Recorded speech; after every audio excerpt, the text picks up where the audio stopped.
shit.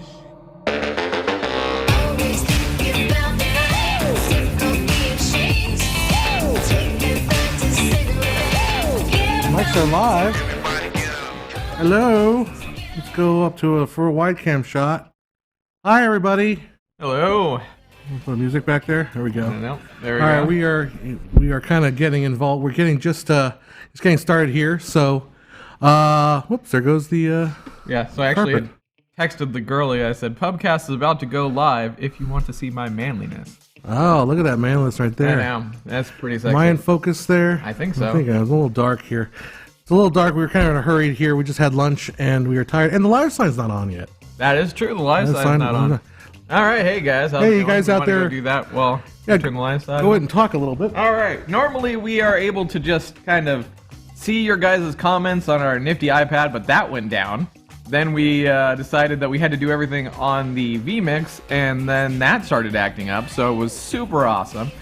And yeah, so we are here just a little bit late. We had some sushi with our friend Tim.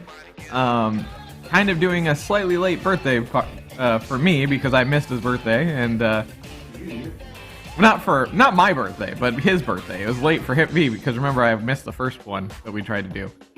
And then he decided to not come and hang out with us, which is okay because we didn't have a spot for him anyway.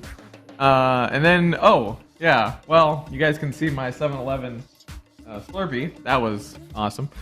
And John's kind of just dashing around and saying that. Shadow knows. Hello there, random stranger. Welcome. Looks and sounds great. Thank you, Edward. Oh, good. We're worried about that. I'm so sure. Wait, it's Ed. It's Ed Gary. Is it Ed Gary? Yeah. Oh, hey, Gary. Thatcher has made this possible. Hey, Ed. I'm not sure who Thatcher is. Who's Thatcher? I'm with Margaret Thatcher, the Iron Queen, Oh, there you go.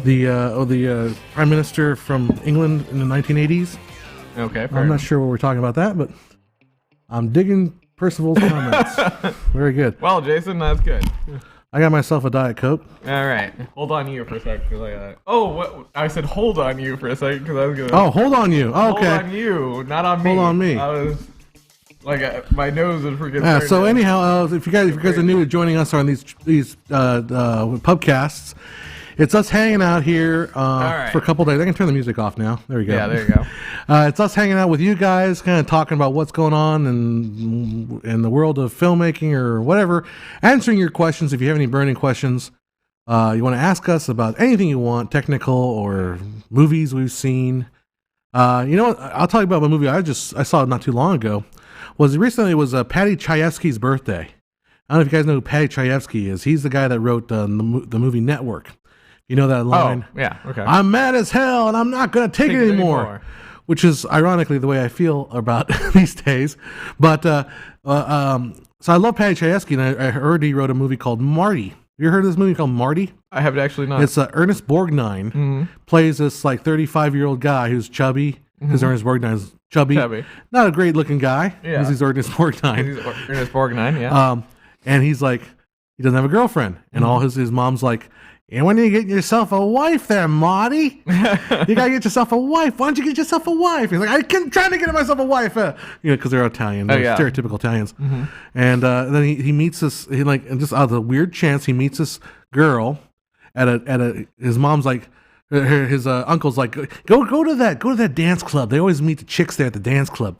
So he goes there, and there's one girl there who another guy takes there, and the guy ditches her. He's like, man, she's so ugly. I don't want to hang out with her. Oh, jeez. So hey, there's one hot chick. She's like, I know her. She wants to like make out in the back, so I'm gonna take her. So he's like, he says to Ernest Borgnine, I'll give you $5 if you just like pretend to know me, and then like I gotta run, and you take her home. And Ernest Borgnine's like, I'm not gonna do that. That's just not right. But anyhow, he ends up eventually just seeing her, and then they hang out for a bit. And the thing about this, in today's Hollywood, they would hire like Megan Fox to play this homely girl. Yeah. Like, well, they'll give her glasses or something. Yeah. But they actually hired like a girl that was not that, just really plain looking, just like totally, like if you know what the Green Witch from The Wizard of Oz, like what she looks like without the makeup. Yeah. Just total regular woman. Anyhow, very sweet movie. It's and Ernest Borgnine won an Oscar for acting in that movie. Oh, wow. And check out, Paddy Chayefsky wrote that early in his career. got 4 Oscar nominations for that. Gregory, thank you so much. Welcome to the podcast. I'm glad you enjoy our stuff. Unfortunately, I can't hit the button to show your comment because we don't have an iPad up here.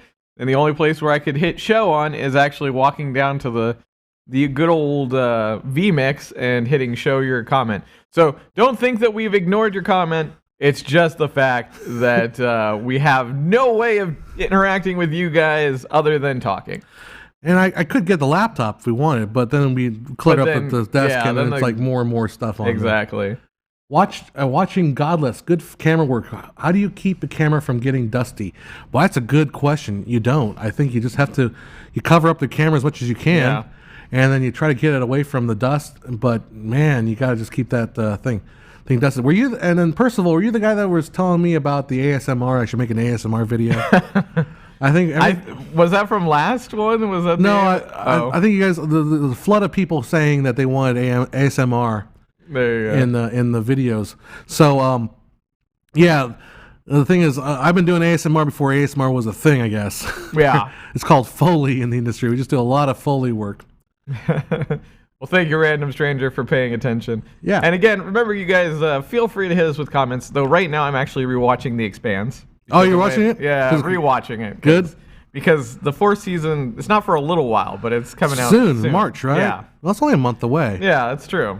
So I'm now on the 5th book of the Persepolis Rising. Oh, there you go. Which would be probably season if they were to do seasons, it'd probably be season 6 or 7. Yeah. And I'm pretty far ahead of it, and the thing I like about the books is the way the writing is so descriptive. Mm-hmm. It's clever writing. It's not they don't describe every little detail. Yeah. They kind of relate it to like they're having a conversation with you. I don't know how to describe the writing. Mm-hmm. I really don't. I guess I haven't really studied enough to talk about how to even describe it. Yeah.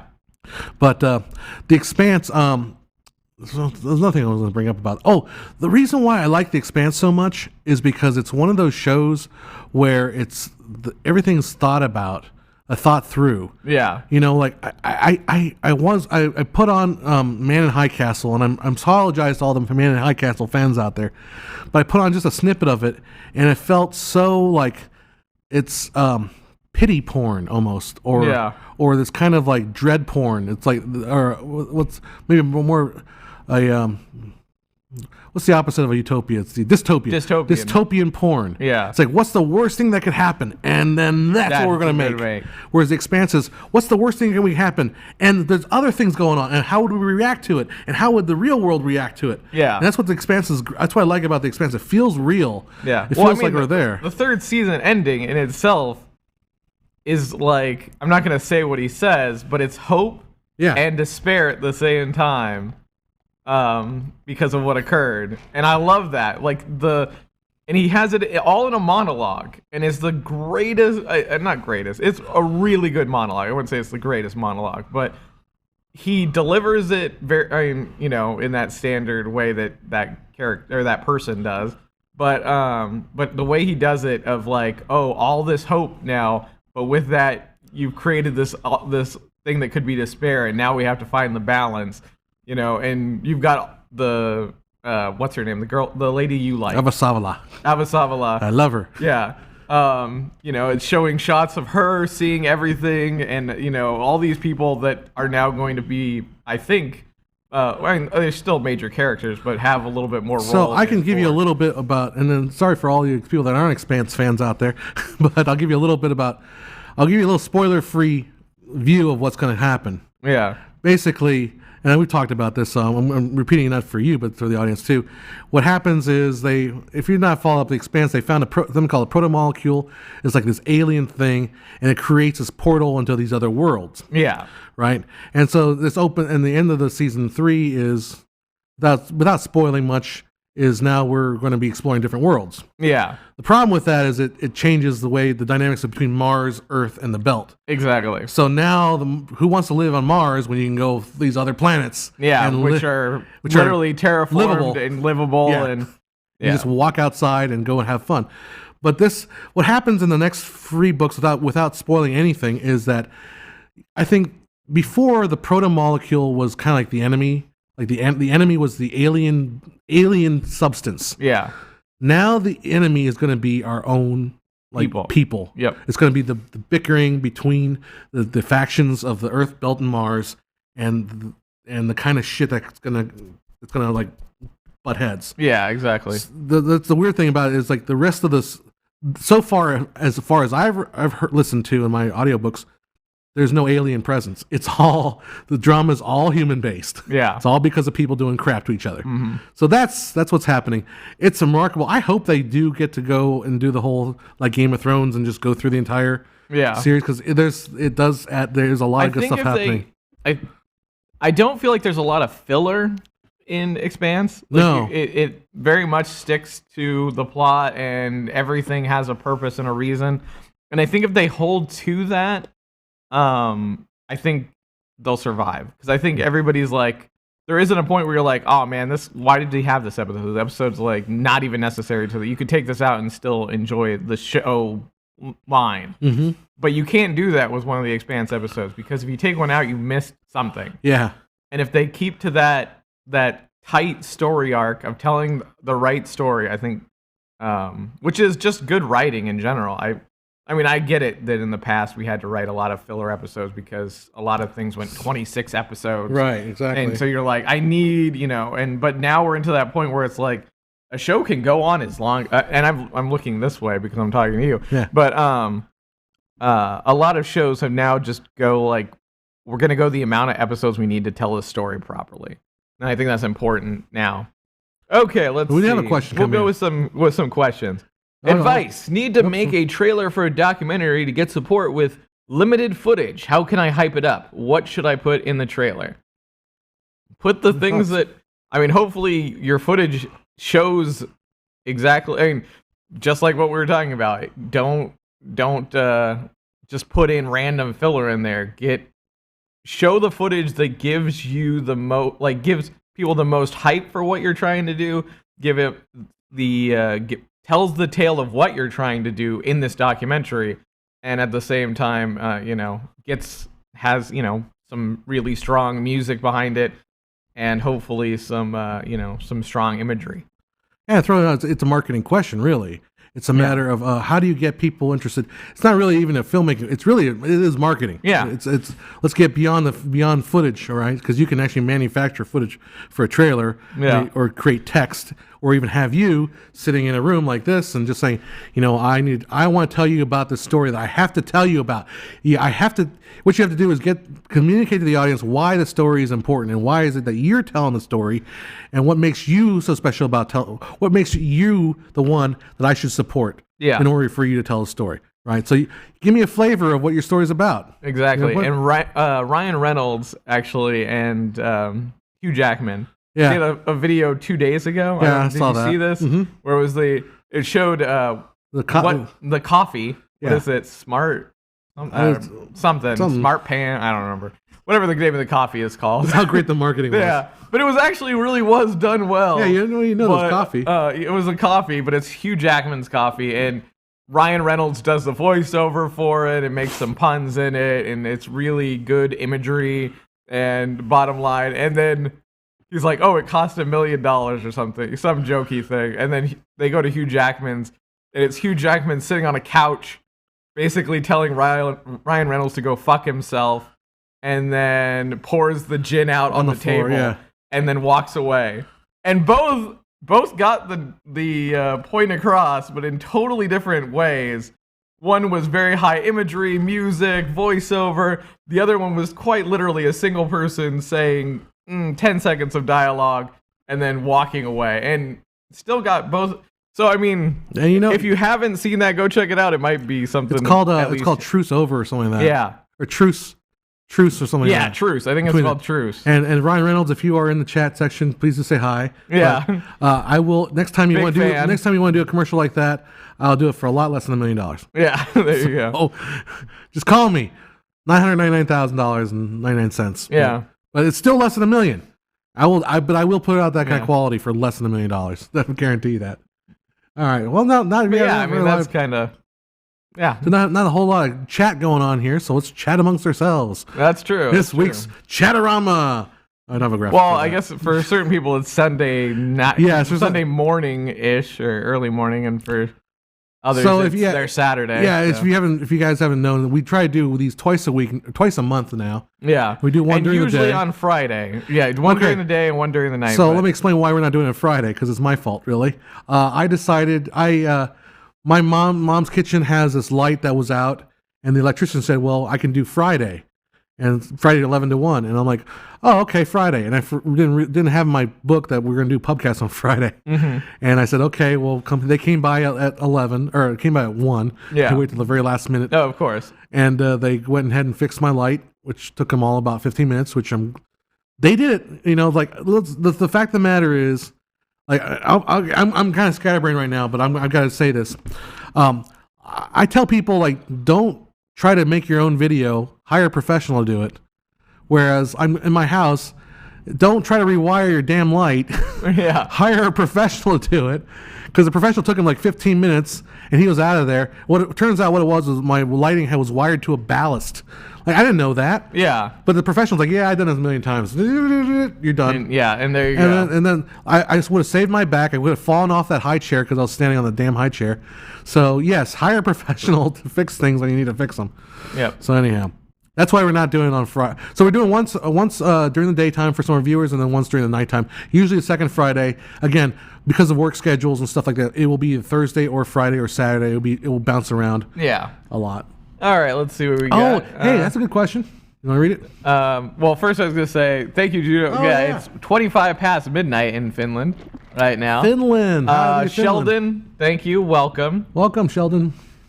Spade Cooley said, what are your thoughts on the 2018 film, Sorry to Bother You? I need to see that film, and I just saw a clip from it just the other day because we were talking about this, and I don't know if that's good. We can get into it because it's interesting. Yeah. I'm cutting to you. Cut to me. All right. So this last week was also the anniversary of the film Blazing Saddles. Yes. So there was kind of a hoopla about people saying Blazing Saddles, you couldn't make that movie today, and then Lindsay Ellis put out a kind of a long Twitter conversation about kind of going to why that doesn't really make sense. And she's right, I think. But I think what she's missing too is the bigger point that you cannot actually make any movie, any classic movie. You can't like remake Casablanca today. It just doesn't work. It works for 1940s. It doesn't work for 2019. So you really can't make any classic movie. But we're talking about a movie that has kind of the same commentary that Blazing Saddles has, is the movie that we just mentioned here, Sorry to Bother You. So I saw a clip of that, and I heard good things about it. I remember hearing like a lot of good reviews, and I just kind of missed it because it just didn't kind of play through my area. But yeah, it's definitely a movie I need to check out because now I saw a clip from it. I thought it was really quite incredible. Anyhow, that's what I thought on that's what my thoughts on Sorry to Bother You. Not a whole lot there. Thoughts on Lawrence of Arabia and Amadeus. They're both great movies. And I have a friend in the jazz band. Yeah. He's always quoting Amadeus. Like every rehearsal he's like, oh, he's not. I remember a quote is like, he is not. Something like his music is not of this place. He belongs somewhere else or something like that. Yeah, I don't know.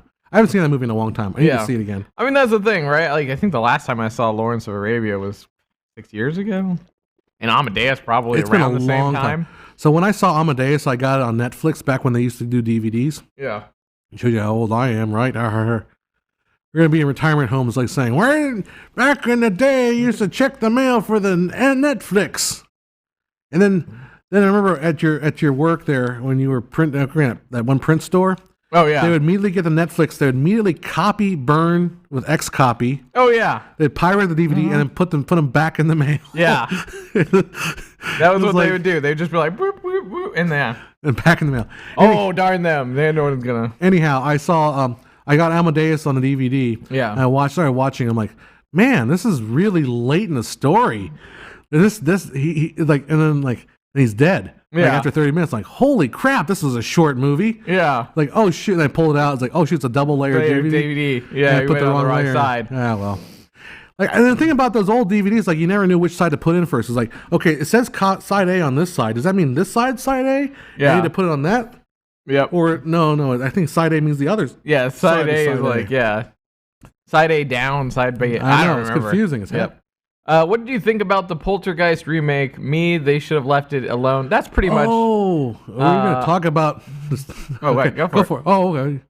I was going to say, this is going to be probably a topic. So along the lines of that Lindsay Ellis article about Blazing, how you cannot make a movie today. You can't make Blazing Saddles today. You couldn't even make Pulp Fiction today because it just doesn't work anymore. Because Pulp Fiction works as the 90s. That's kind of why we need reboots and remakes, but they need to be good faith reboots and remakes, not just like retreads. Yeah. All right. So that's the thing with Poltergeist. Yeah. If it's just a retread, it's probably garbage. Well, like all these retreads, right? Like all these Jason returns. Well, I think actually a good one that I think kind of was a reboot / remake kind of thing was Jumanji. Mm-hmm. Like, so we had Robin Williams' version, which was amazing. Yeah, I haven't seen that all the way. I haven't seen that one. You haven't seen? Not. Oh, no. well, I guess that's an add to the list of things. But I mean, it was. So you had that one, and then you had the Rock's version, and well done, well thought out, fun. Like, so it's in a way it's a reboot, but at the same time it's But don't you own think adaptation, and it did well, I think. Were you here when we were last week when we started watching Jumanji? Yeah. Okay, yeah. Yeah, we were watching Jumanji. So yeah, I mean the movie it speaks to modern day gamer a whole lot more than like the board game version. I mean, it does to the days, you know. And it adds its own flavor and it adds its own viewpoint and it adds its own like take on society. Yeah, which is what reboot, because all art is basically a conversation with history. Like that's kind of also the reason why like filmmakers you shouldn't be so closed-minded to saying like you shouldn't be so closed-minded to say I'm only going to watch movies from the 1970s. Because if you just want to watch movies from the 70s and you adapt that 70s style, you're not going to be able to speak to the modern art. You need to have like 1 foot in the 70s and 1 foot in the modern era, 1 foot in the beginning of the time, in the beginning of film, 1 foot, you don't need to be everywhere. But you really need to be modern if you want to be, the thing is, you're never going to be able to watch them all. Of course not, yeah. At the same time, if you are transversing 1900s, 1910, 1920s, 2010, 1970s, 50s, 80s, whatever. As long as you're going the scope, you're going to find little things, little nuances that are kind of specific to those eras that maybe you're like, oh, that would be really cool. It kind of like is a slight homage to this one thing that I liked here.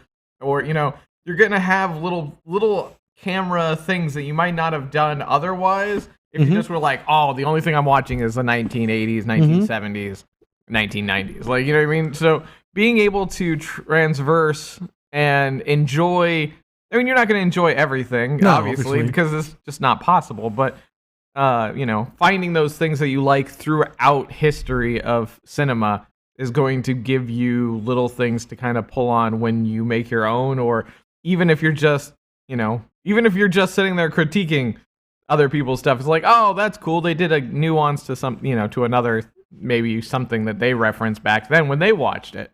So you can kind of see, maybe you can pick up those glimmers of what that director was thinking when he made his film. And I'm just going to address what Percival here. I'm not sure he's trying to troll us here, but thoughts on Birth of a Nation. It actually ties into the whole Blazing Saddles argument that I was talking about. Like people were saying you can't make Blazing Saddles today. Well, you sure as hell can't make Birth of a Nation again the way they did it in 1915. And that's a good thing, obviously. Yeah. And the truth of the matter is Birth of a Nation 1915 pissed a lot of people off too in the day. Yep. I think what people don't realize about Birth of a Nation is that it's a time when people didn't really think of movies as anything serious. Yeah. They thought movies was just, it's, you go to the circus and you see a sideshow and it's like they got a movie playing and it's just some silly little thing. It's somebody doing a pratfall, big freaking whoop, it doesn't matter. But Birth of a Nation comes along and all of a sudden it becomes a humongous mega hit. Like people hated it back then, and as they hate it now. But it proved that film was relevant. It was important. It was like you can do like you can make propaganda. You can make all this you can use it for good and evil. That's what I wrote. So I think that's why we can't forget about Birth of a Nation, because we have to realize, yeah, you can do some bad things with film. And then the guy that made it, D.W. Griffith, I kind of think he's. I don't know how I'm going to pull this all. I'm not trying to make this claim. He's kind of like the Michael Bay of his day. Yeah. He was like I can do anything. Watch this, and he makes Birth of a Nation. You're like, dude, are you fucking kidding me? Are you kidding? Did you just make that racist? It's like, what? It wasn't racist. Oh, well, no, you guys don't get it, man. You guys. So he had to like respond. I don't think he really understood what he was making at the time. I thought he was like, yeah, this is gonna be cool. I'm gonna have these guys riding here, and he's riding, and the guys in these cloaks are gonna ride, and it's gonna be awesome, man. Yeah. And like he didn't realize, what it was gonna be, what it was gonna turn into. Yeah. So that is, I mean, we have some work stuff coming through here. Let's see. Thoughts on Monty Python movies, also by Percival. I mean, they changed a lot. I mean, they changed a lot of stuff. Like, I mean, they changed, thoughts on religion and stuff like that, and especially in Britain at the time. If you watch, I think Monty Python has a documentary on Netflix, or I might have saw it on YouTube where someone did it. But they did an amazing job where it goes through from all of them, through Life of Brian and... I feel like this is gonna be a theme for tonight, but you can't make that today, kind of thing. Yeah. Every time I watch, like when we watched Spam a lot, and we watched actors do the same thing that Monty Python did. Yeah. To me, it didn't feel right. It felt like we're going through the motions. You know? Like, or I saw, or sometimes when you see like the parrot sketch done again on Saturday Night Live or something like that, where the comeback here, where everybody in the crowd knows every line. And they're just like, say the line. Say the line. It's like, it's not even funny. It's just like, we're here for a concert. It's like we're here for a concert, and then we're just hearing the concert.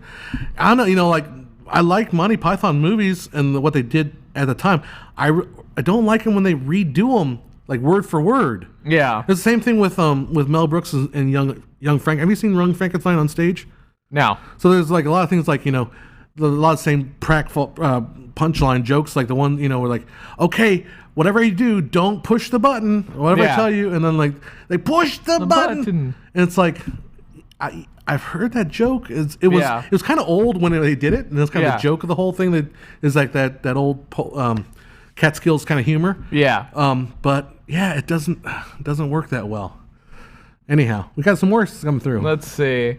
What's one of the best films that breaks the fourth wall? I'm writing a screenplay whose plot involves it and could use some inspiration. Oh my God. Well, I mean, it's not wrong. Deadpool's a good one, yeah. It's definitely a good one.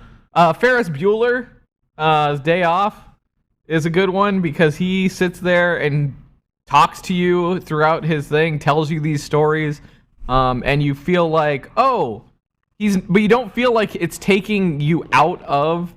Oh, and actually Jason said Ferris Bueller. I didn't see that. But yeah, I mean, it doesn't feel like it's taking you out of the movie. It just feels like it's making you a part of the movie, and I think that's important. I have to say. I'll give one that's probably popular. You watch the first 2 seasons of House of Cards. Oh yeah, that's true. Skip the rest of them. Yeah, House of Cards, the first 2 seasons. Ignore Kevin Spacey's latest transgressions. Yeah. So just pretend like he didn't do any of that, and just watch it for that. That's a good one. You think of any others? I'm trying to think of some other ones. Breaking the fourth wall, huh? As I thought to myself. As I sat there and thought about it. All right. I keep thinking of like those old noir movies, but that's not really. But that's not really talking fourth to yourself. wall. Yeah. It's more overall narrative. Yeah. The dark and stormy night. Yeah. She came in like a thunderbolt. But yeah. So I mean, it's one of those. I think he also said High Fidelity, which I honestly can't remember too much. But I feel like that was John more. Cusack, I think. Yeah. I don't remember that movie. Oh, that's true. High Fidelity. He also did it in. Dang it! What was that one where he was a killer? Gross Point Blank. I don't think I've seen that one either.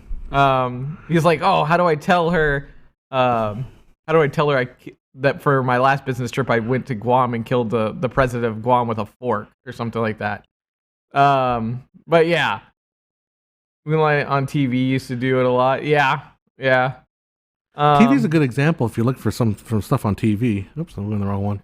Yeah, there's a lot of asides in certain TV shows. Just depends on which one it is. There's a quick question earlier about piracy weeding out things or something like that. Unfortunately, our chat just kind of rolled up here, so we can't tell anymore. The problem is I can't go back and read your guys' comments. So sometimes if we don't answer the question, it's because it has just scrolled on by. And this thing doesn't work. So yay, Apple. I mean, I know. What's proud sponsors of Apple products. So good. They're just freaking terrible. That's the only Apple product I have is an iPad and an iPhone at home because for use with a droid. Yeah. A drone. With the drone. What we're going to use for? Okay. Piracy. I don't think piracy is. I think piracy is one of those things where you have to just accept. It's like it's going to happen, and you have to accept a certain level of piracy and just. Yeah, I mean, in this day and age, you really. I mean, it's everywhere. Yeah. I mean, you just there's people with cameras on their in their hats now that record cam footage of video of movies the day they come out. There it is. Is piracy good to weed out shit movies like Instant Family or Mamma Mia, etc.? I don't think those movies are getting pirated though. Yeah. Or they are getting pirated, but they're not. They're not the most popular pirate torrents. I mean, the popular Game ones of are Thrones, Avengers and stuff like that. People think that people want to see. Yep. And a lot of the piracy comes out, especially during being nominated times for. Emmys because of all the. It's one of those things where I feel bad about that because, you should. Those are the movies you should support because they don't have a lot of support already. Yeah. So you really don't want to just go out and pirate the call them screener copies. But then again, people are hard. These movies are also hard to find anywhere because they get played in very select cities, and then they're not available on DVD streaming. Yep. So sometimes the only way to watch them is to pirate them. So, but generally, no, we shouldn't pirate movies. But I think what happens is piracy helps kind of keep the marketplace a little more honest. Yeah. So it's like, okay, well, you could pirate it, or you can buy it for 99 cents or $2.99 or rent it for $2.99. Oh, I get it. He said, what I mean is, do you think it's good to download a flick to try it out? Then if it's good, buy the DVD, etc. Well, I mean, I think that's kind of what you're seeing Amazon doing. And okay, YouTube's makes no fucking sense, but I don't know if you saw this. So YouTube has the rental thing now. Oh yeah, okay. But some of them will be $3.99, and then some will be $23.99. Yeah, I'm not gonna rent it for $23.99. Yeah, why would I rent it for $23.99? I could buy it for $23.99. It made no sense. If you guys, it's YouTube, and it's YouTube. Oh my gosh! And it's weird movies that are still rated super high. I think Toy Story to watch it on YouTube was $11.99. Holy moly! That's ridiculous. Really, Toy Story? And then something that came out recently was $3.99. Yeah. So it's okay, YouTube, you need to fix your idea. At least Amazon has pretty standard prices. Yeah. It's $3.99 to rent something. It's however much. Well, it ranges between 99 cents to $4.99 to rent it. But I mean, that makes sense. And you'd be all right, I'm gonna watch it one time. I don't know if I'd ever buy Venom, but I might rent it on Amazon. Yeah, I would rent it. Well, to answer your question, no, I really don't think that it helps weed out because. I mean, that seems to me more like an explanation for theft. Really, I don't mean to be cruel and hard on you there, but if would you make the argument I'm going to go to the movie theater and just that's what it was. Watch the movie. Really said it, dude. For me to watch Home Alone at Christmas on YouTube, it would have cost $39.99 for Home Alone. That's on YouTube. What the hell, YouTube? Fix your shit. Yeah, what's that? Somebody on YouTube's doing that. Yeah. I think we're peeking on the microphone. Oh, sorry. I probably just killed somebody's ears. But what was it? I remember back in the day going to the rental movies. It wasn't even the movie rental store. It was Long's Drugs. All right. Remember back in the day when Long's Drugs used to rent DVDs? Yeah. Or not even rent VHSs. Yeah, it was VHS. But then you saw the original sticker on the Dick Tracy VHS, $89.99. Yeah. Because that's how much they would charge Long's Drugs to buy that one DVD. Tape. Yeah, that one VHS. And then they would rent that. Yeah, and then they just rent it and make their money back. Yeah, well, hopefully. Hopefully, and someone didn't steal it. But anyhow, no, I don't think you should pirate a movie to watch it, evaluate it, and then only pay for it if you liked it. Yeah. Imagine trying to do that in the movie theater. Go to the movie theater. I came out of the movie. I didn't like it. I want my money back. Yeah. Nah, not going to happen. I remember, and this is a back of Blockbuster and freaking Hollywood video days. My roommate, Jeremy, rented Knocked Up, All right. that Seth Rogen film. I remember, It wasn't bad. It wasn't Yeah. bad. It was pretty Yeah, good. man. And he's like, oh, but he rented it under my card, and he never Yes. told me. And then he's like, oh, I'll return it. And I'm like, all right. So I go in there because it was just a day I had off, and I'm like, I'm gonna go watch a movie. And they're like, you still have Knocked Up out. I'm like, what do you mean I still have Knocked Up out? Like, I don't get this. He's like, yeah, you rented it. Like, I'm like, oh, son of a, really, Jeremy? And I'm like, okay, well, how much is it? I'll just pay for it. Like, I figured it was just like a late fee of $10 or whatever. They're like, oh, it's $99. I'm like, okay, I guess I'm never paying you guys. I never, like, they wound up going out of business before I paid that because he returned it like 3 weeks late and they charged me $99. And I'm glad they're dead in their faces. I don't think anyone really, Lisa, should be paying $39.99 to watch Home Alone. Especially not alone. Yeah. Yeah, you could probably get the Criterion Collection version of Home Alone for less than that. For less than that, exactly. So it doesn't make quite a I'm sure you sense. could go on Amazon and find it for like $5 now. Yeah, that's the thing. That's what I like about the Amazon model is that the Amazon, at least there's lots of rental places. Yeah. If it's not on their subscription service, you can at least rent it and watch it online. Yeah. Whereas Netflix, it's like Netflix's catalog of older movies just frankly sucks. Yeah. They're mostly about trying to push their new content, I think. Well, I've very rarely am I saying I'm a supporter of, but Prime has done an amazing job. Yeah. And the fact, not only because now The Expanse is free and all that stuff, but if you really just want to pick and choose what you want to watch, like you can go through theirs and choose like ABC or stuff like that. So is The Expanse available on the third season, or you have to pay for the first? No, the third season's out. I paid for it I wonder what happens for that. because I paid for it back when I think before Amazon totally bought out everything. Yeah. So I think you just got owned a little bit on the inside, but you know what I got? You know what? Okay, I got a story to tell. Is it now about Prime? How you just lost? No. How I yesterday? Okay, here's a lesson learned for all you kiddies out there. All right, I went to a chicken place. I won't give you the name of the chicken place. All right. It was 8:45. They close at 9:00. I'm like, I want the 8-piece family meal. My mom's like, I'm hungry. Give me some chicken. I get 8-piece and then throw in a couple churros. Took them home, and the chicken was dry because it was like 8:45 because they're not cooking new chicken for some slub that comes in at 8:45. Yeah. And they forgot to give me the churros. Well, I could only assume it's El Pollo Loco. You just gave it away. They ain't sponsoring us. Sponsor us, and I will give you a better ad. Come on, El Pollo Loco. We need chicken. We need some chicken on this place. I like El Pollo Loco, except at 8:45 at night. And when they forget my churros, don't forget my churros. You're gonna be a subject on a pubcast.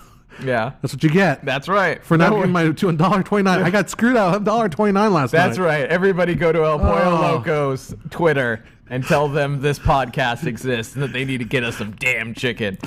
And some churros. Oh, look at that. We got some churros coming from Girl Person. Girl Person, thank you so much. Thanks, guys. Thanks, Girl Person. That is actually dollars. Wow, that's a fair amount. I'm gonna pay for some Girl churros. Person has pretty much everyone that she's been in has donated. You are amazing and awesome, and we love your face. Yeah, they do. Like Jason Gribbins asked, writing a comedy with a good deal of references, parodies, moments. What do you think is going too far? How far can you go before you need to worry about copyright problems? I think our next short film will kind of test that limit. Well, we'll let you know. We are really going pretty far in this short. But honestly, here's the thing. Just have someone who maybe is not as big into these references and parody moments as you read it. If they get it and they laugh without really understanding the references, you're all right. We have a friend named Tim who gets no references at all. Like, there's zero reference. He grew up with us. And he grew up with us. So if you see, any of the early review stuff. He's Tim. He's usually on the soundboard himself in those quick 3 Filmmaker IQ lives. Go check them out. They're very hilarious. But he has no reference knowledge whatsoever. No radar. Yeah. So what we do is we pass it through him, and if he laughs at it, regardless of just the reference going over his head, then we're good. We're like, all right, awesome. Let's see. The audio is distorting at my end. Most likely it's because I'm getting louder. Yeah, we're getting louder and we're getting drunker. And I'm bringing down the gain a little bit. Yeah, so we'll bring it down a little bit. Hopefully that'll stop the distort. But yeah, that's one way of doing it. And John, if you want to add. Oh yeah, I was just gonna say. So I couldn't figure out a way. So the short film we're doing is called Out of Sync. It's about a sound mixer who saves the day by putting everything out of sync. As crazy as that sounds. So the intro, I couldn't. What happened was, and then this is so far deep into our video that I don't think anybody will casually see this. Yeah, it's really just between you and me right now. Just you and me, right? So I found a track that I really love for the middle part of the thing, and it has a Stranger Things vibe. It goes doo doo doo doo doo doo doo, and it goes into this big ass like wow wow wow. It's this dubstep beat. Yeah, and I liked it so much. I'm like, I want to steal that for the beginning. So I wrote my own. So I went online first. I went to try to find Stranger Things knockoffs, and there's a ton of them. They all don't quite sound like it yet. So I end up writing my own. Instead of going dooba doo dooba doo, I go dooba dooba dooba dooba dooba, and then the ending is a little different too. Mm-hmm. So as far as how far can you go with parody, parody you can go pretty darn far. Yep. Just ask Hustler magazine. It says Larry Flint versus the United States. I think is the name of the movie. You can watch that one where he just gets away with parodying a comic about a cartoon about a senator. So you can go pretty darn far. Look at these like Epic Movie or those Wayans Brothers comedies. Oh yeah, with the scary movies. And scary movie is good, but 5, 6, 7, 8, 12 epic movie, date movie, horrible movie. Parody movie. Not another teen movie. Well, it's not a low. Yeah, you get worse and worse. Netflix music. Yeah, musical selection all sucks. Yeah, it does suck. My favorite musical. So I was and I'm throwing all this stuff. There's a channel on. I'm pointing at the camera like I'm angry at it. There's a channel on Amazon called Musicals, a Broadway channel. Yeah. I subscribed for $10, and I was like, hey, cool! I get to watch some more musicals. Mm-hmm. And I watched a few of them. Like, not really that good. So I canceled it. Yeah. So yeah, Amazon's a little better selection, but yeah, just not a lot of old movies in general. Mostly 80s. It gets kind of meta at times. Yeah. No, I mean the 80s. I mean, yeah, we do a lot of meta. We do a lot of meta stuff. Yeah, martial arts, like stuff like that. That's half the fun is going through and finding things that are kind of outdated but funny and still kind of referencey and creating your own kind of stuff around it. So yeah, just have fun. As I said, art is a conversation with history and with modern times. So I feel like if we can't parody, if we can't make reference, we can't make fun of stuff, then we aren't doing justice to art. We can, nothing's original, man. Everything's a derivative of something. So we gotta do there. An audio 95% there, a few dB down, and we're there. Keep discussion going. Okay, so just see what I did is I have the audio is going through my camera right here, and I can control the dB over there. So this is actually post gain. We'll go down just a little bit, bring it down for you. There you go. Bring it down here, smooth it out with the dulcet tones. What is a good website to keep up on current amateur film contests? I have nothing on that. I mean, I have nothing as well. IQ? No, we're not really doing anything. We don't do that. Like what? Well, I guess the follow-up question is, what kind of contests are you looking for? Yeah. If you want a site to go to for like screenwriting contests, or a lot of times the screenwriting competitions, and there's stuff like that, go to filmfreeway.com. They also do a lot of festivals. So they have a listing of all the festivals, and sometimes festivals will have screenwriting competitions. That's really it. I think Film Freeway, without a box, is more festivals, but those two are really it. You can keep an eye on Twitter. You can use Google's tools to, like, every time a keyword like contest pops up, you'll show up. But that's really about all you can do. Let's see. I wrote a musical number on a highway, and then I saw La La Land. Realized I had to turn it into a joke or drop it. No, you don't. No, not at all. Here's the thing. If yours is good, do it. Well, the only thing someone might say is, "Oh, it's like La La Land," but no one will say it because La La Land is shit. And you'll be all right. You'll be okay. And if yours is awesome, fucking throw it up on YouTube. And why am I cussing like a sailor right now? I don't know. Sorry, I guess we're demonetized. Demonetized. I like this podcast. It is not hard to follow. Good. That is true because we are not complex individuals. And we're not super popular, so there's not like a million different like comments and like racial slurs in the comment section. That is true. So set your music on the freeway. Big deal. I mean, I thought that the thing about that.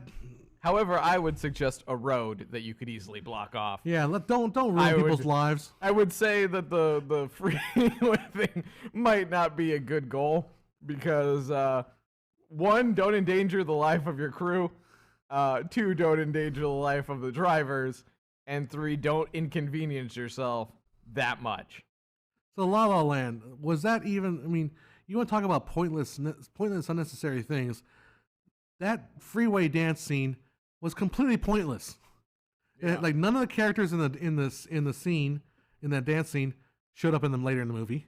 Yeah, it showed like because they were all hit by a car. They were like, "Yay, multicultural hippie!" Like a lot of multiculturalism, kind of just promoting that. And then we have 2 white leads, and everyone's else white in the movie. You know, it was just like, it's a whole lot of nothing. I guess the 2 leads were in that traffic jam while that dance scene was going on. I guess that's how it was consequential. But oh god, I hate that scene. Whippy-sama, how are you? Hey, we're doing good. How are you doing? How are you? Welcome. I hopefully got that right. I don't know. I kill those things. What is the hot topic? Apparently, it's La La Land at the moment. Hot topic. You can't make movies. You can't make that movie ever again. Oh yeah, that's true. But anyhow. Who worries about YouTube message? I was LMAO. Speed to subscribe immediately. Oh yeah, that would be John. All that about one. Yeah. I forget what does it say. I don't remember. I think it's like all whimsical and Is it the one I stole off the site? Maybe. Probably. Yeah. I imagine so. But, answer who? But welcome. Welcome. Hey, you know what? We haven't done this today so far. Check out the site, filmmakeriq.com. Yeah. Filmmakeriq.com. Hey, I pay money for that. I pay money for this hosting, so you might as well go to the site. We find out what's going on today in history. Today, I believe, is Mia Farrow's birthday. Mia Farrow, did you know this? I'm not a big fan of Mia Farrow. That doesn't need to know. Raining. It's starting to rain now. Mm-hmm. Mia Farrow was the first face on People magazine. Wow. Good thing to know. Good thing to know. That's her birthday today. Filmmakeriq.com. And if you haven't checked it out on Patreon, patreon.com/filmmakeriq. Every one of your dollars gets us closer to a pie fight. That's right, we will be throwing old-fashioned pies right into the face of each other and Tim, but mostly Tim. It's going to be Tim. It's going to be Tim. He's pretty much going to get most of it. Yep. As filmmakers, how do you approach library music versus hiring a composer? The same question could be asked about sound design. And John actually kind of touched on this a little bit with his adjustment of the Stranger Things sound, music track, versus trying to find one and then winding up making one himself. So, John. Aha! Hey, it's on me. So, finding a composer versus library. Library music is always cheaper and faster. Unfortunately, it may not be the piece of music that you need and that you absolutely want and that fits your scene perfectly. So that's a problem with library music. So the way I approach it is depending on how much time we have and how much we have budgeted for the actual music side of it. Most time it's just going through library stuff and trying to find something that at least fits with what you're trying to do. And then you can always, fudge it around in the edit, cut pieces out and remove measures and all that stuff. And then at that point, but sometimes, you can do what you can do is, find what fits and then hire a composer, or if you have enough time and budget, bring a composer on. Like, here's what we're trying to go for, but come with something original. Yep. Or sometimes a lot of composers don't even want to listen to the sometimes they'll just watch the scene that you did and they'll make something that they feel fits. Yeah. And if they're good, not even if they're good, if they've got an idea and that idea lines up, it's awesome. Yeah, so that's what I approach. Sound design, again, I think library sound effects are, look, if you can just get a library sound effect, just go for it. And unless it's something you're very specific that you really, really need, and then record it. Record your own version. Like I did I did sound and music for our short film coming up pretty soon, and one of the things I couldn't find was Chad, who grabs a can off the table and then like shakes it, and I couldn't find in any library the sound of a water shaking in a can. Yeah. So I was like, all right, fine. I'll have to make one. I'll have to go. I got a can out and I put a little water in and just hold it in front of the microphone. One take, perfect, fits. Yep. So yeah, that kind of thing. If you can find a library, just do it. It's easier. Otherwise, record it. It's not that big. You're saying yours is out of focus. I probably am because it's really shallow. Oh. If I maybe sit closer like this, I'll be probably in focus. All right. Let's see. I almost feel sorry for Tim. Almost. No one feels sorry for Tim. No one feels sorry for Tim. The commentary mentioned they wanted to establish it as a musical quickly. Otherwise, it was like 10 minutes before they sang, or singing, I guess. As for La La Land, yeah, I mean, sure, but every musical starts off with a big rousing number. Yeah, usually. The thing is, you usually introduce the characters in the musical, like Demon Barber Fleet Street. Oh yeah, well that was or Into the Woods, the Time of the Ground, and all the characters are being introduced in the very first song, or I don't know ba-dum bum ba-dum. His name is Alexander Hamilton. Hamilton, yeah. But here's a musical number that doesn't do any of that. Yeah. And we want to be a music. That's the thing about La La Land. It doesn't get what it is. It doesn't understand musicals. Okay. Please, John. Will Garrett Morris be on to help the hearing impaired for this podcast? Who's Garrett Morris? I'm not sure. All right. So I'm going to try to pull focus a little bit. But apparently, we don't get that joke. If we had the iPad working, I could Google Garrett Morris. However, I feel like we should just get a sign language person to just sit in the corner and have a mini camera while we talk, just because it is the most entertaining thing to just watch. So even if you don't know, just watch, because I would cheat and be just start saying a ton of cuss words to see what they look like. And I'm sure someone's probably done that before in sign language. But let's see. Oh, the Saturday Night Live joke thing? Probably. Am I more in focus now? I think I am. I just kind of pulled the focus back a little bit from the mic so it's a little more plain to hear. All right. Tell us a little bit about how you guys got started. How did this channel come about? Right. This channel has been in the making since high school, really. We started off making videos for, I think at first we just made videos for ourselves, which was, we saw a lot of Conan O'Brien. Shout out to Conan O'Brien if you're out there. Thank you for watching. We appreciate it. Yeah. But we watched a lot of Conan O'Brien short sketches from when he was on the late night show, and we decided to start making our own. We started making little sketches here and there, and then John got 3D Studio Max, and then what is the nname of the Academic Decathlon? And we started. By the way, now I get that Garrett Morrison joke. Okay, now because he's the little guy in the corner, it's like the hearing impaired. He's like, he said. Oh. Okay. Now I remember. I don't remember people. I'm terrible at names. Yeah. He said, he said he didn't like La La Land. What he said is, yeah. Fast forward. So we went through high school, tried to make a feature film at the end of high school, and failed at that. Oh yeah, spectacularly. Packed it away for a little bit. Then I went to college, and decided I wanted to be in film anyways. We were still making shorts at that point. Yeah, I said I wanted to be filming anyways, and decided to pursue it as an actual career, not just as a hobby. Been doing that for, God, now, how long? 19 years? Well, yeah, I'll be 17 years. Professionally, 16 years. Mm-hmm. So I've been doing that professionally for 16. And this channel was born from a site called FilmmakerIQ.com. Hey, look at that. Basically, I was kicked off MySpace with a buddy. He decided I wanted to start our own website, and became Filmmaker IQ, where we kind of collected articles and information from around the web about filmmaking. Then realized, hey, there's a lot of videos out there, but a lot of them suck. I'm not talking about. Okay, no, never mind. But decided we wanted to make our own videos, educational content, and then we've been doing that for about 5 or 6 years. And decided to do more short films, more community stuff, more hanging out with you guys, more less not so stuffy educational. Although we still will do stuffy educational stuff. Oh yeah, of course. But wanted to also do some more community and fun stuff. Yeah, we wanted to expand our ability to hang out with all of you guys while at the same time getting to do what we enjoy doing. Yeah. So I mean, our train is slowly ramping up, but hopefully we're gonna get to the point where. Wow, did you actually go to you when you did yes, that? I did. Oh, nice. I'm glad that was a ninja cut right there. Ninja choo choo. Yeah. So so the idea is that we get to do those things that we really enjoy and hopefully get to turn it into more of a bigger part of our lives and hopefully become a bigger part of your guys' lives. I mean, I'll tell you. So the last couple weeks have been kind of hard on me because my mom's having some leg issues, so I've been kind of doing half days with my mom, taking care of her, doing stuff, and trying to do work here with putting stuff together for the short film.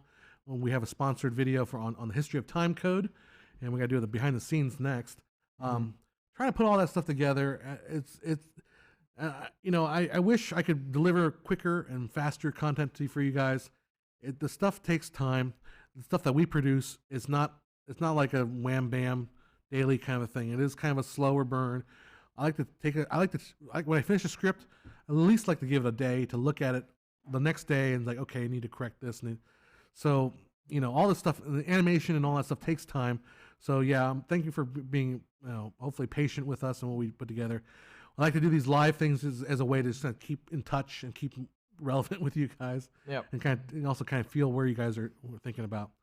I'm just throwing it out there. I am thinking about one of our next serious major videos, like a technical video about, two things I'll talk about blending modes. I don't know if you guys ever know, like, in Photoshop, like you had add, multiply, displace, all those. Yeah. What the hell do all those things mean? Yeah, I just go to the one that. Or hard dodge, yeah. This linear dodge. I think a cool video Screen, might be light dodge, explaining exactly hard mix, what the computer's doing when you select hard mix or or hard lighting or something like that. And it's actually interesting. There's a Wikipedia article I can kind of whip off. I can kind of like go through and describe and kind of illustrate, but it's really cool. Another video I'm thinking. Okay, so I'm gonna throw this out to the audience here. Maybe I'll throw it to you because I haven't told you about this too. Yeah. I want to do another studios video, history studios video. My plan was to make it on United Artists. But I have a source now that came to me and said, "Hey, I work at Fox. You should come over. I can give you a little. I can get you in touch with some people. Okay. Do one on Fox before we disappear." Well, I know who that is now. Yeah. No, you don't. Oh, it's not the same guy. It's a new guy. New guy. Okay. So I'm thinking Fox may be the next one we do. Yeah. Okay. Before they get totally merged into Disney. Okay. Yeah. So. Oh, great. Thanks. I was on Joe when I was doing that. Anyhow. All right, let's go back like to when the you're comments. talking, I'll be like, I'm going to go get my drink real quick. And then you're like... Shoot. Yep, there you go. Ninja cut. Okay, never mind. Yes, I am live switching, so that's why. Yeah. Follow up. By the way, one quick thing. There is no one else in the studio between me and Joe. Yeah, so that's it's why just us. We can't do things without me leaving the seat. Yeah. Anyhow, let's go back to the comments here. Follow up. Let's say you find a library track that fits the mood and the budget for a composer simply isn't there.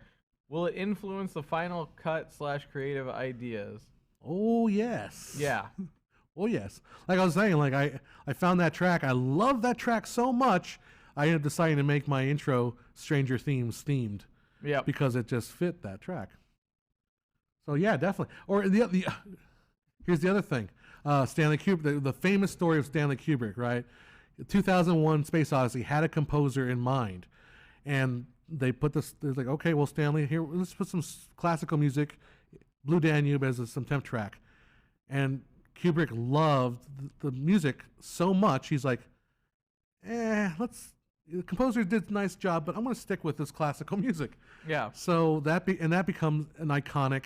Da, da, da, da, da. That's everyone knows that because that musical decision was made because of a library music choice. Yep. So stuff like that, it's amazing. Here's a question for everyone. You happy there will be a new Ghostbusters that's Oh, going that's to a be good made? question. We'll talk about that. Okay. Joe, you have some feelings? Yes. First off, it's being made by the son. It's kind of going legacy style. So it's actually the son of the original creator or director. Not director. Not director. Sorry. Writer or something? Writer. Like had Ivan Reitman. Yeah. Producer, I think. And two, it looks like it's going back to the roots of it. Now, here's the thing. I'm not going to crap on the most recent one, even though I didn't enjoy it. There are reasons, and they're not. It's because of the fact that Paul Feig had no script. There was a lot of improv to it that was unnecessary. I said I wasn't going to go into it. Anyway, this is a story for another time. However, Spoiler. However, I'm hoping for a diverse cast of people in this new one. I'm hoping that it will continue on the legacy of the original two. But again, I don't know. I've seen a 15-second clip where literally It wasn't even a clip. What? It was, yeah, it was a clip. It was literally a clip. Yeah, because it's going towards the barn, and then you see the original Ecto 1, and that's it. It cuts out. So, am I looking forward to it? Yes. Could it be a horrible cluster? Of course. Am I going to probably see it? I saw the girls one, so I'm going to see this one, and hopefully this one I like. So I think what I got the vibe from this new one, or at least what I heard about it, it's like it has nothing to do with the women on that one. It was all about the writing and the fact that there was more improv than there was writing in that. I feel like he was just like had some bullet points, and he was like, this happens, then this happens, then this happens, then this happens, and then this is the end. And then he's like, oh, you want us to write it? Nah, we're gonna just wing it. And like that's 90% of what that was. Is like winging everything. Script was like, what does it mean? Be funny. Yeah. Wait. Okay. What? My side is be funny. Like, that's all I'm gonna do. Be funny. Yeah. No, I think the new version. The vibe I'm getting from it is that Stranger Things meets Ghostbusters. Yeah. So it's like these kids. It's 2 boys and a girl, or 2 boys and 2 girls find the Ecto 1 in a barn. And it starts them on his whole journey becoming Ghostbusters, which is, sure, why not? That sounds like a neat premise. Yeah, and Jason, the other thing was none of the original Ghostbusters that were in the newest version of Ghostbusters looked happy at all. Yeah. Like, Bill Murray literally sat down in a chair and then died. Like, that's it. Like, the man that is known for being fully comedic sat in a chair and then died. Like, and then the only thing you got out of Dan Aykroyd was crazy Dan Aykroyd in a taxi, which I think that's all you're really going to get out of him now. But that's to be fair. And he didn't even know he was in the movie. Yeah. He just thought he was playing a taxi cab. Oh, he was just Ubering these people around. That would have been even better. He's like, dude, and then you had Winston, whose real name I sadly don't really Chat will know, tell you. but chat will tell me. But he's an awesome guy. He's been alive. He was a mortician, literally death. Like all of them had some form of, and we're dead. Like, well, I think what happened too with the new version is they were basically saying, yeah, you know that Ghostbusters you love? Screw you. Yeah, dead. We're not going to acknowledge it. We're not going to pay homage to it. We're going to no, your Ghostbuster was crap. This is the new Ghostbusters. Annie Potts actually had probably the most realistic camp. Yeah, she was the hotel manager. I don't remember. All right, fine. And she had the most real, one that was like, oh, that's kind of funny. Like, she was the most funniest one. But to the sad, pathetic guy who was supposed to be the enemy of the Ghostbusters, like, literally, you just kind of felt sorry for him. I literally was like, okay. How is he the bad guy? He's just freaking pathetic. Anyway, so yeah. He was drunk off that Crystal Head vodka. That's right. No, that stuff's good. I don't know. I haven't had it yet. But yeah, anyway, it was all about the fact that it lacked so much. Well, there is a huge Ghostbusters fan base. And Spade, will Hollywood ever reboot MacGruber? Yes, the they answer are. is it's going to be a TV show. Yeah. And I don't know how that's going to work. I didn't see the movie. All I've seen is the SNL sketches, which are hilarious, by the way. Like the one with LeBron James in it. I haven't seen that one, but or not LeBron. What's his name? Dang it, he was a basketball player. LeBron James. No, he does. Someone will say it in here. I can't remember his name. It's not LeBron James. It's another one. And he's Michael Jordan. No, not Michael Jordan. It's the one that everybody always makes fun of. Kobe. Not Kobe. Anyway, the fact of the matter was, it was a really funny basketball sketch. fans. Yeah, here. sports, yay. Sports.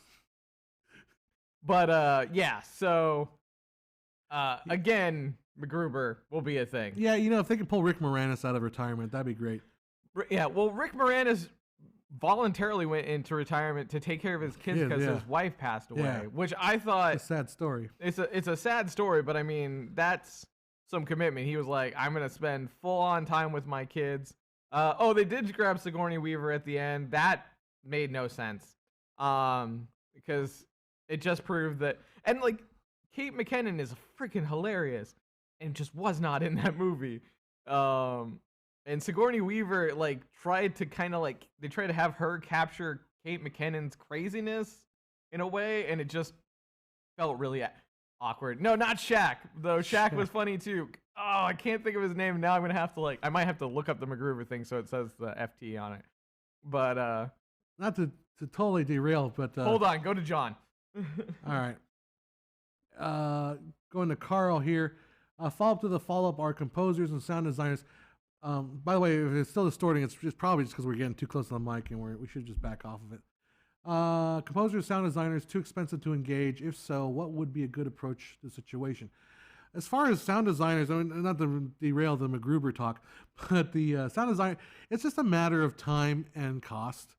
Sometimes if for a short film like where I'm engaged with, it's just like if I hire more people, it's just more people, more money I gotta spend, and I'd rather not spend the money, and I can just come with something that I like and I appreciate and I care for. So as far as what's a good way to approach the situation, I mean, it all depends. I'm not necessarily at the level where I'm got a big budget to be working with sound designers and sound composers necessarily. So I end up doing a lot of it myself. Charles Barkley. Charles Barkley is the answer. So anyhow, that's the answer to that. Anyway, Sigourney for Ghostbusters 3. Wait, of course. Which one's Ghostbusters 3 though? We'll just back you off the mic. Yeah, that's fine. Sigourney Weaver has to be in Ghostbusters 3. Well, is that Ghostbusters 3 or is that Ghostbusters 4? Or is No, that because Ghostbusters 3 1, and a half? 2, and then Female Ghostbusters. that one's just called Ghostbusters the New Something now. The new Ghostbusters. They added that, and then now it's Ghostbusters 3. Anyhow. So, hey, Whippy-sama, thanks for hanging out with us. Love your content. Coming to America 2 will only work if John Landis directs. Isn't John Landis dead, though? I don't know, probably. I think he is. However, I mean, the thing is, if you liked Eddie Murphy in many of his things, especially when he plays multiple roles, that's all that's going to happen. He's going to do the same thing. He's just going to be like, it's him, and then it's going to be like him in some makeup and some costumes, and then it's going to, I'm assuming they got the one gentleman, or it was Arsenio Hall that played his butler, right? Yeah. So Arsenio Hall, and then something's going to happen. So you're going to enjoy it regardless, as long as they do it well enough for him to be funny. You might not be like, it was as good as Coming to America, but you'll probably still enjoy it. All right, I just thought of a great sketch for SNL when the Coming to Wakanda. There you go. It's like back in Wakanda, I was king, and now here I'm. I'm working at a McDonald's. Yeah, I'm sure they probably did that on the SNL that he was on. Probably the one SNL. What are you talking? What are your thoughts about Hollywood reboot bonanza? I think we just talked about it at the beginning. Yeah, I can talk about it again. I think reboots and remakes are necessary for art, that we need to have more as long as they bring something new bring a new voice to the mix. So like every version of Romeo and Juliet that a high school puts up, I'm so sick of high school productions putting on, classic plays. When are they going to come up with something original? No, that's kind of silly. I think Hollywood if you do a reboot, or a remake, or even you need to add your own voice to it, and you need to add your own spin on it. But I think with Ghostbusters, you need to do it, but also be respectful of the history of it and the fans. So, if that Ghostbusters just said, this happens 20 years later in Chicago. Yeah. And these are just, we're not going to include the, original people the way the thing it would have been less hated. Yeah. I mean, yes, I agree with that. The thing is they were marketing like, hey, remember Ghostbusters? Remember those ones that you loved, the 1 and 2? Yeah, they're dead. And they're then not even dead. So they were like, oh, remember this? Remember nostalgia? That has we have none of that. Yeah. Like this isn't the same place. No one's heard of ghosts. These people didn't exist. Like, although we've got the same building, but we've got the same building, and and I think that was the issue. Was another issue with it was the fact of, besides pacing and a bunch of other things, was the fact of they were hyping it. Everybody was hyping it as remember the old Ghostbusters, and then when they got to a point where they actually showed it to people, they were like, yeah, remember those old Ghostbusters?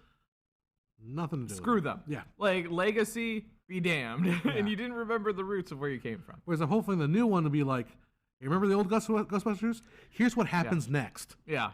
And that's cool. That's something. And GAIPS, I feel like that's an abbreviation. I don't know.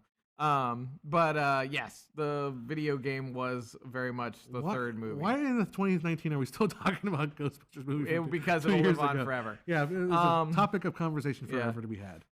The working title is Coming Back to America because his ex-wife took half. Okay, that's sure. Wow, dang, that got dark real quick. Okay, wait, but in his homeland, would they get half? I don't know. It seems like James Earl Jones was running the place.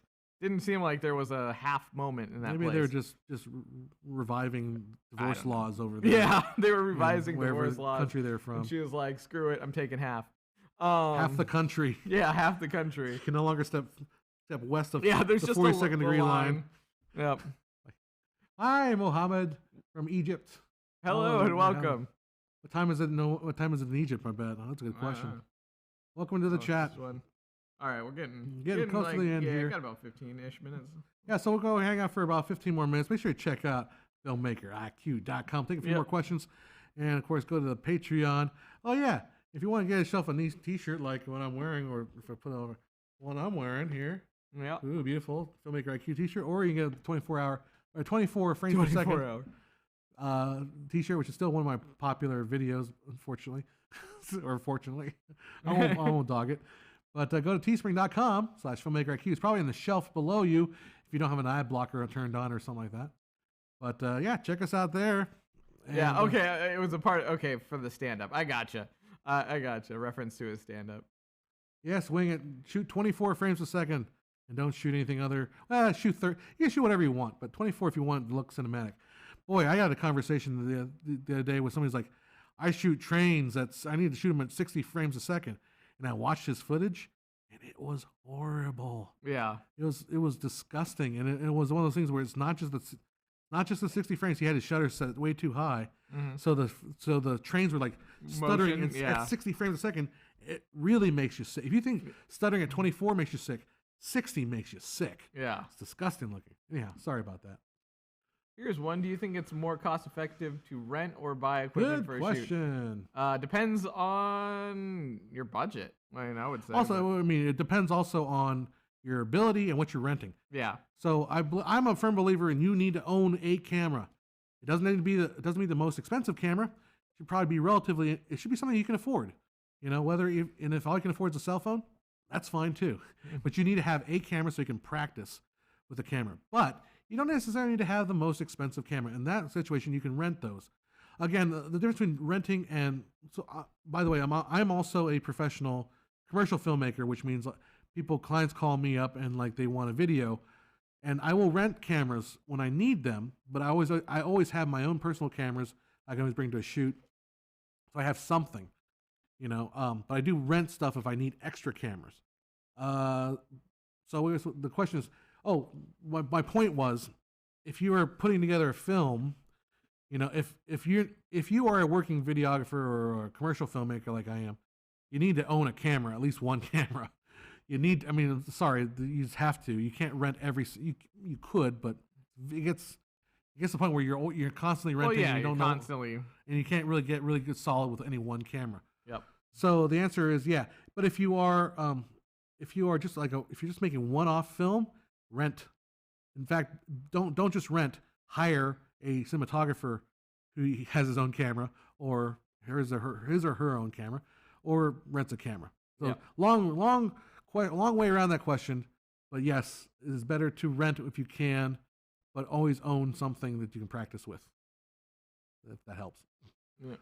See, let's say contemporary cinema is stuck as a self-serving loop.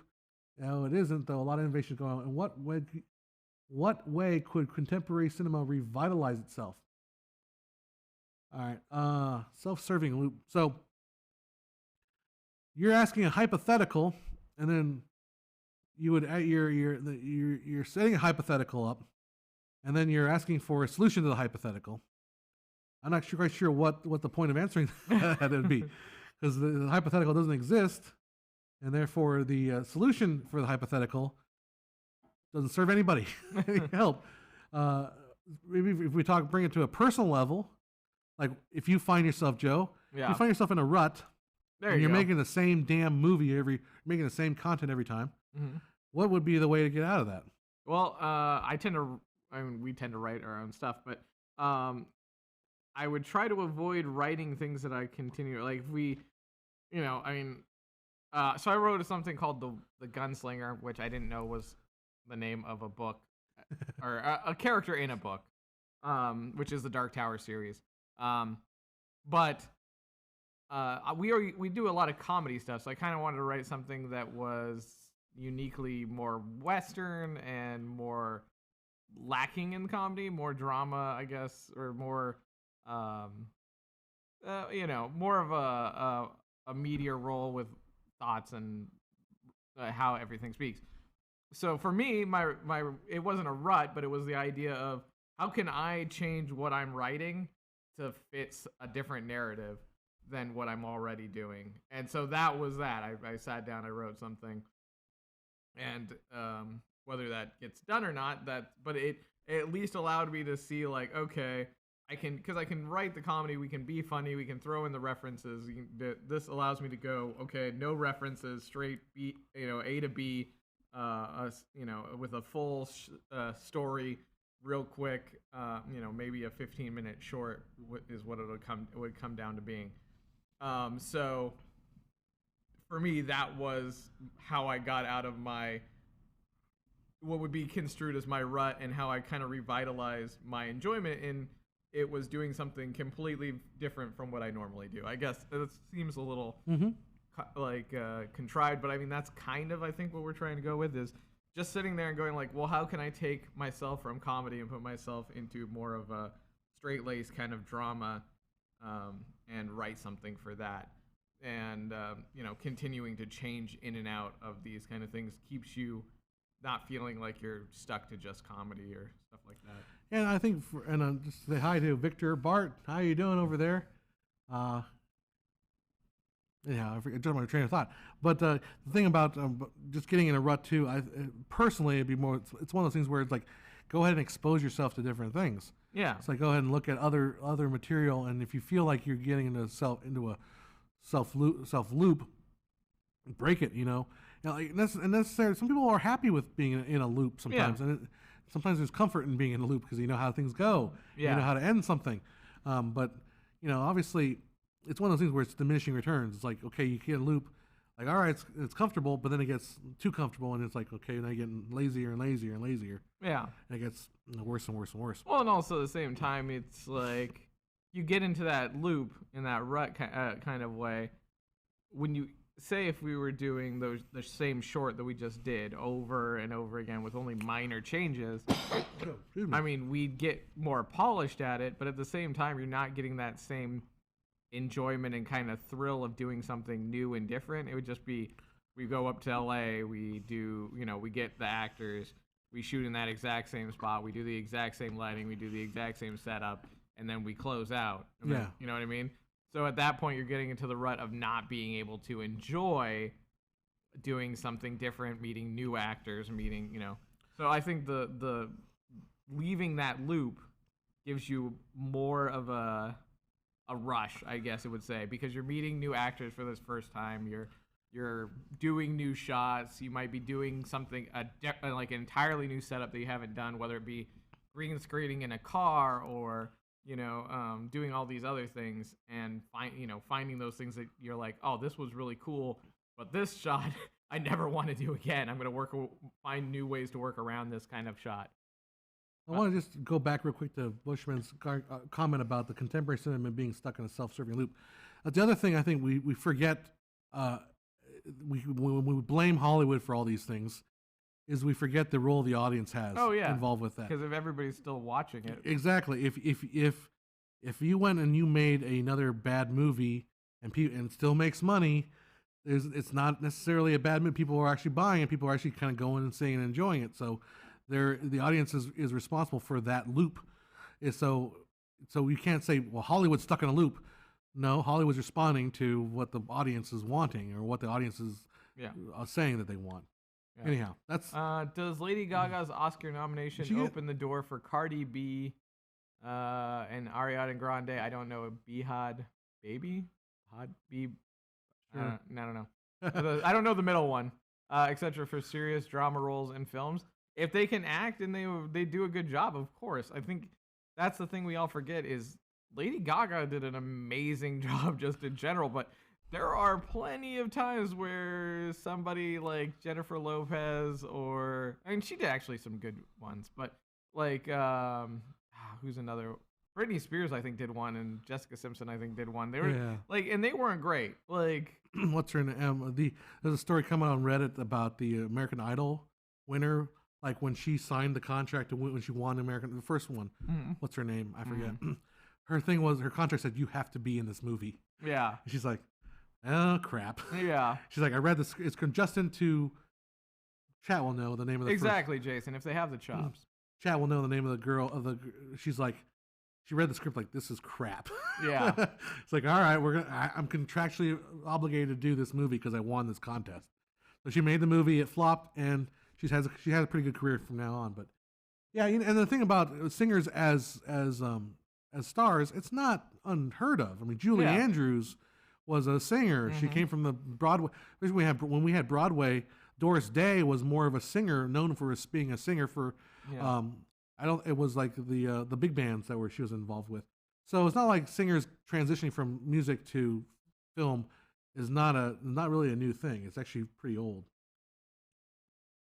Oh, Bad Baby is like, okay, so it's just said like that. The Dr. Phil Catch Me Outside girl? Oh, I don't know. Are you kidding me? Catch Me Outside? All right, Black Panther over Avengers Infinity War. Really look up the contemporary cinema self-serving loop. 2 words, Michael Bay. The problem is that Michael Bay movies make money. It's the terrible thing. Everybody loves to crap on Michael Bay, but he got money. Like, his stuff makes money, and it's terrible, and it's explosion-y, but it gets the cash. That's the problem. Like, nobody wants it, but somebody does, obviously. Well, yeah. Everybody, actually, I should say, everybody loves to complain about it, but everybody watches it. And they secretly go watch a Michael Bay movie. Well, he's a rapper now, dear Lord. Here's the thing with, like, I always wonder, like, how much money do you have in your bank account? Yeah. Like, I'm not going to make you say. Yeah. How much money? Okay, now, all of your money, I'm gonna spend that money on a movie. Yeah. All right. And let's just throw an imaginary number. Let's say I've got like $20,000 in the bank. Would you be willing to bet $20,000 in the bank on a movie that, you don't know? Yeah. Right. All right. Now it's not $20,000. It's now $200 million. Yeah. All right. $200 freaking million here at stake. Mm-hmm. And you're going to say, well, we should let the director decide. We should let the director, do what he wants to do. Yeah. And the director's like he's like smoking weed in the back. He's like, man, what we need is like cars and like talking to each other cars. Like, dude, this is a movie about Ninja Turtles. Anyhow, the directors have a tendency to go crazy with their ideas and spend a ton of money. Oh, like that. Lisa saying? Lisa said, Michael Bay did something amazing for me. He made me no longer want to be an Autobot when I grow up. And that's fair. The first one wasn't bad. I thought that was a good setup. And then they just got progressively worse. Sure. Well, I felt like the first one was like, you're just setting up everything. But I think 2 was worse than 3. I mean, even Michael Bay says 2 sucked. Yeah. But 3, I think, was a little bit better. I'm not a Transformers movie guy, so like I saw the first. I think I saw the third one. I thought this isn't bad. It's okay. It's all but there's a lot of money at stake. There's a ton of money at stake. So you can't blame Hollywood for saying, "Hey, let's try to find movies that I don't know are kind of going to give us a little return on our $200 million we're putting down on this damn thing." All I'm going to say is that Michael Bay has killed my childhood. Yeah. First with Transformers, and then with Ninja Turtles, he single-handedly destroyed. Well, he didn't direct Ninja Turtles. Didn't he though? No, he produced it. Oh, he produced it. But you know who else? He helped destroy my childhood. But you know who else produced it? Who's that? Steven Spielberg. Yeah. In fact, Steven Spielberg produced those Transformers movies. Yeah. So Steven Spielberg made your childhood, and then he wrecked it. Yeah. And he made Ready Player One, which again, kind of was a nostalgic throwback. Ready Player One, I'm okay. That's okay. I'm okay. But, yeah, I'm okay with it. It's like this weird movie where it's like, here, remember all this stuff? Here's all your childhood. Yeah. It's like get out of my childhood, Steven Spielberg. Well, yeah. But I mean, at the same time, Steven Spielberg produced one of the biggest movies of my childhood, which is Back to the Future. Yes. And Goonies. And Jurassic Park. And Indiana Jones. And Indiana Jones up until the last one that destroyed my childhood. Actually, that one just kicked younger me in the balls. That's what that did. He was like, Crystal Skulls. And he's like, guess what? We're making another Indiana Jones movie. I'm like, oh boy. Like, young me was jumping up and down. And then Steven Spielberg kicked him square in the nuts and then was like, it's going to have old Indiana Jones. It's not going to do a whole lot. And then there's going to be an alien. And he's going to get into a refrigerator and survive a nuclear blast. See, there's an example, if we're going back to our major theme of the night, which, like, you can't there's another example of a movie you can't make today. Raiders of the Lost Ark. Because you know what? He tried with Crystal Skull, and it sucks. It was terrible. So obviously you can't make a movie like the way you used to do it. It doesn't work that way.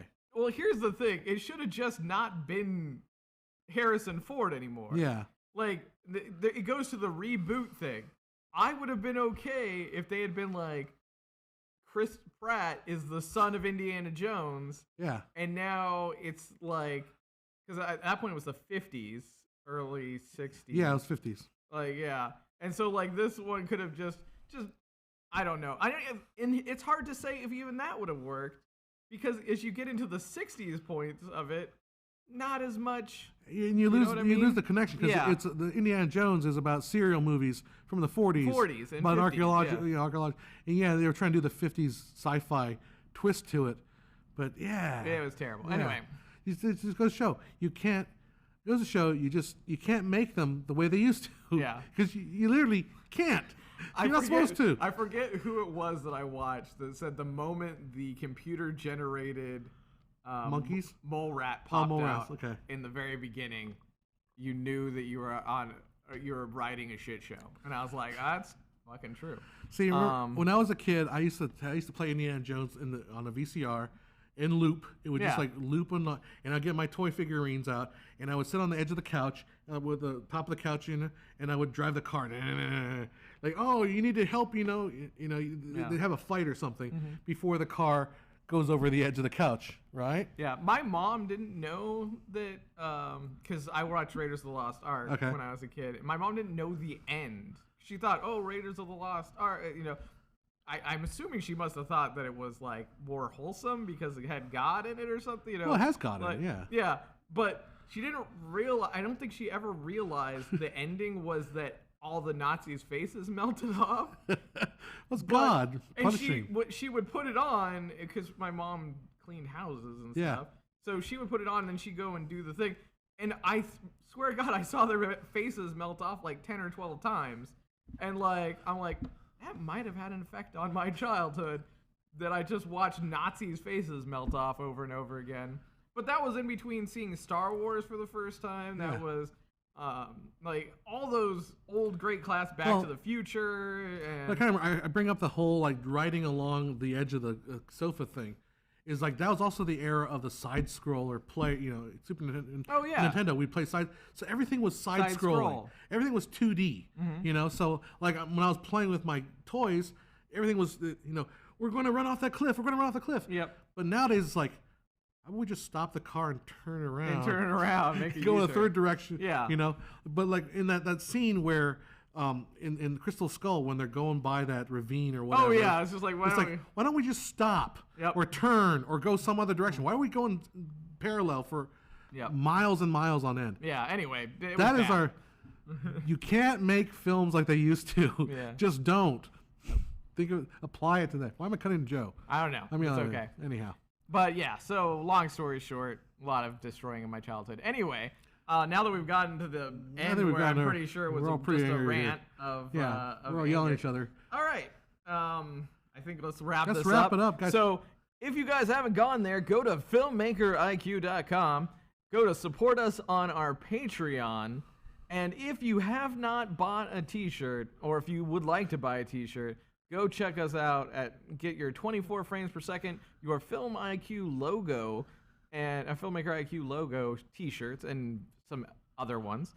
And keep checking back here. We're going to have more future content. Yeah, so what's coming up real quick? Well, I'm going to try to get these videos out with our sponsor here with Ambient.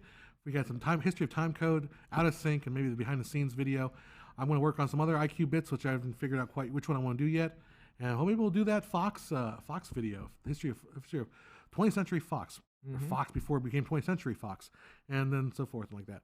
So yeah, we got some questions coming in at the very end. Sorry guys, we will hit you guys up next time. But thanks for hanging out with us. Anything else you want to say, Joe? No, that's pretty much it. Thank you guys for hanging out with us. And as we will be back in about 2 weeks for the late night version of the Pubcast, and we'll hope to see you guys all there. Thank you guys to those who watched us during what would be your guys' late night and or early morning on the other side of the world. We really do appreciate it. And keep tuned to us, and we will cut to the camera that we rarely cut to. Yeah, the wide angle. And we will see you guys next time. All right, good night, guys. All right, see you guys.